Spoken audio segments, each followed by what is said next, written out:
Hello there, my beautiful souls. My name's Hunter from Hunter's Healing Heart. I'm a health, wellness, and ascension coach, helping you rise into your fullest expression and truth. And today, guys, we're going to be talking about the mind and how memories keep you stuck and keep some of those wounded, dysfunctional, disempowered aspects of yourself alive. Let's dive right in. So first, guys, it's important to recognize a few concepts. And one, you have to honor the mind. You have to honor the mind, because this is the tool that helps you start creating and helps you start getting to those deeper layers of healing. It all starts within the mind, guys. So what thoughts are you thinking? And if you're conscious of that, you can start creating some very empowered thoughts that'll start slowly changing your reality.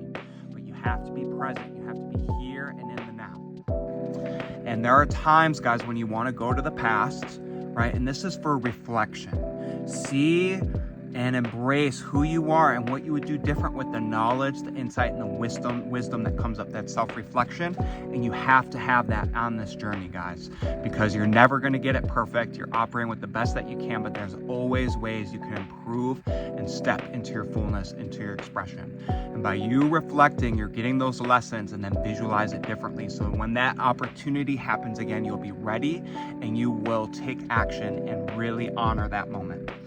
And there are times to think in the future, guys, and this is visualization, this is manifestation. You're planting seeds of what you want to create.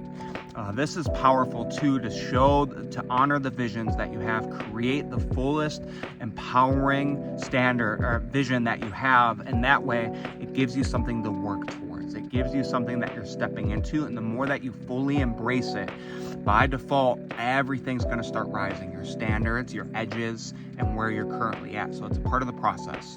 But the most important is here and the now. And so memories, guys. And they're beautiful, man. You have good memories, you have bad memories. You think about certain connections, people, relationships. And I want to give you a story. And this was a pattern of mine. And relationships for me, I would tend to dive in. And I'd give my all right away. And it came from a place of wounding and that I wanted control. I wanted control, I wanted to feel safe, and that all tied deep down and towards an abandonment wound from my childhood with the masculine and the feminine. And it created a lot of pressure in my relationships, and then I would ruminate about them. I would think about them, and I would just put so much of my energy and time. And then too, after my more dysfunctional relationships, I would ruminate and think, and that person would come to mind. And what I didn't realize is I was taking away my energy. I was taking away my ability just to allow people to be and not paint them into something they're not. And ultimately, it's dysfunctional on a lot of different levels. And so there was a gal who we had a really deep connection with, and this gal, man, I truly loved her. I cried over her. She brought up some deep emotions within me. And things ended, wasn't meant to be, but I still find the rumination, and I go back to certain memories, certain experiences, certain moments. And in the past, I would just sit there and linger, and that pain, that suffering, those wounds, more so abandonment, would be activated. And that was my norm, that was comfortable, that was love to me.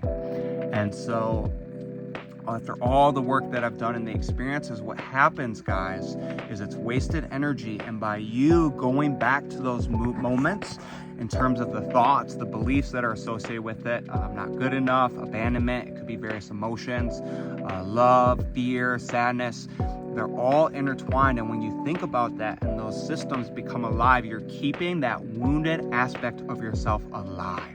It is resonating. So as you keep stepping into a higher frequency of what you're becoming, who you are, and for example, I want a safe, secure, and very loving relationship. I honor myself, my energy. I allow people to just be. So you have all these creations, right? But it'll slow you down if those memories and you stay there. And so that is just a reflection that, hey, there's more healing that needs to happen here. And when it comes up, guys, this is such a beautiful moment, right? So when it does, the memory comes up, the emotions, just honor it, right? Don't fight it. Don't try to resist it. Push away. Just honor it. And then stop. Don't allow it to go any further, because then you're creating feedback loops, and then that belief is becoming more alive.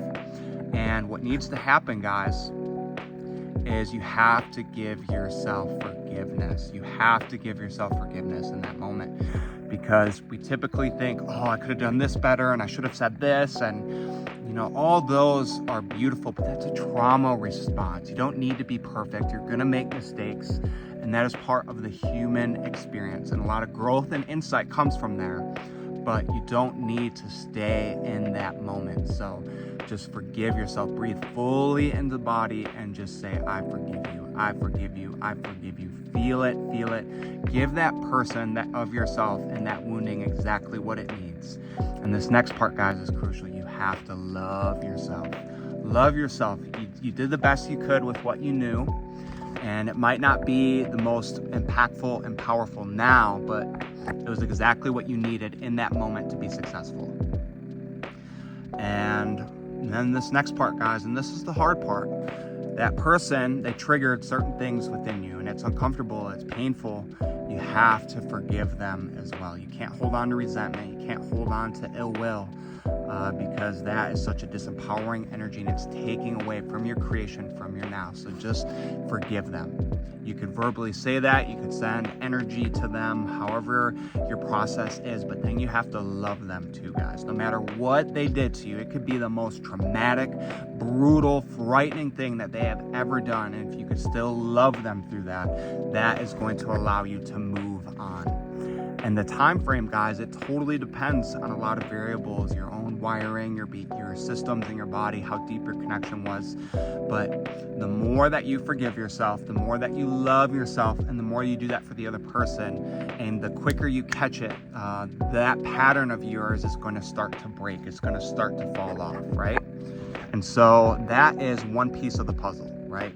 You have to not activate your woundedness, the disempowerments, the wounds that come up through those memories, right? But another equally important part, guys, this is the opposite side of the spectrum, is what are you creating? What are you stepping into? It's a two-step process. Don't activate the bad stuff or your woundedness or your insecurities, your weaknesses, right? That's one aspect. But another aspect that you have to honor, that you have to integrate, that you have to embody is the creation. Where are you going? Who you are? And that is affirmations, guys. Affirmations, writing it down, mirror work, that is how you truly start to begin. And you need to think of it almost as, we'll say, a garden. And depending on what you've grown and where you're at, you're gonna need to spend time putting the good stuff in, because it still might be overlooked with weeds and thorns. And so in the beginning, you're not gonna notice a lot of progress. Those woundings are gonna still come up, but you just keep planting, you keep planting, you keep planting every day, every day, every day. And eventually what's gonna happen, guys, is you're gonna get to equilibrium. And equilibrium means your garden is even, and now you don't have to be as potent with the momentum. You can back off, because by default, it's gonna start overtaking some of the weeds, right? And the key, guys, with the behavior change is you have to be consistent. You have to be consistent. You have to be consistent, because if you give up before you've gotten equilibrium, then the weeds are going to come back, right? And then you got to start the process over again. So typically, and everyone's different, depends how deeply rooted the garden is, but 45 days, that is a very good time frame for you to honor yourself, to grow your garden towards the fullest. And guys, be here, be now in the present. The best way you could do that is with the breath. Breathing fully into your body, feeling your lower belly push, your pelvic floor, your energy, and then exhale. And the more that you consciously breathe, you're going to be connected to your body and honoring your default state, so you could create. And this is the process, guys. This is the healing, and it comes up every single moment. So you just need to honor what comes up, and don't feed the bad, honor the good, and know, guys, that your memories are holding you back. It's time to let them go with love, let them go with forgiveness, and keep choosing your future. I do offer one-on-one coaching, guys, for you to really step into your fullness. I will guide you. We'll figure out your disempowerments, and we will release them through a variety of healing tools. And once we are done, we'll start putting the good stuff in through rituals, embodiment, things that make you feel fulfilled and honored. And I will guide you and root you every step of the way, because the world, the collective, God, and your deepest self deserves your absolute best. And the time is now to step up. Always choose your light and empowerment and blessings. And one more thing, guys, I want to build this community. I want people to be inspired. I want people to be fulfilled, knowing that they are supported towards the fullest. Let's grow this together. If you could share a story of certain memories that you tend to hold on to, so we could rise together. Much love.